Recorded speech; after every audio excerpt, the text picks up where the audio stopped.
So I would have a slightly different view from a lot of my fintech friends on Bitcoin and blockchain.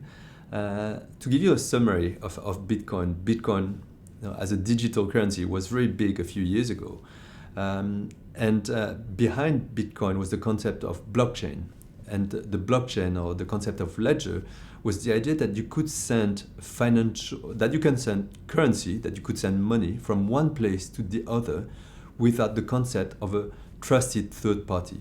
So with the idea that if I wanted to send money from London to Singapore, for example, instead of having to go through, let's say, 5 correspondent banks, I could send the money directly from London to Singapore through some kind of network, which I don't really have to know about, and pretty much for the same price as email and at the same speed as email.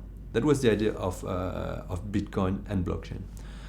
Today, in terms of blockchain, a lot of people are talking about blockchain as a revolution for any kind of financial information and financial data, and especially for banks. So we talk about blockchain for settlement, for example. We talk about blockchain for storing information, storing property rights, exchanging property rights, etc., etc. I'm slightly skeptical about blockchain compared to, I would say, a lot of people. And the reason for me is that blockchain is an amazing vision. The vision that you can send information without a trusted third party is a very, very powerful one. And that's definitely one of the benefits of blockchain. Where I don't fully agree on is the fact that blockchain will have any kind of impact soon.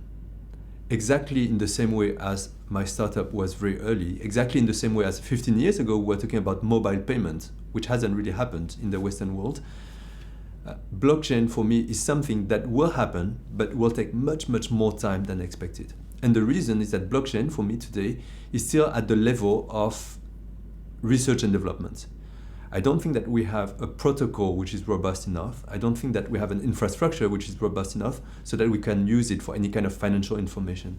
So the first applications for blockchain could be actually quite different from things like finance, but could be actually much more mundane, for example. It could be linked to the Internet of Things, it could be linked to other things, which needs less reliability than sending money from one place to the other.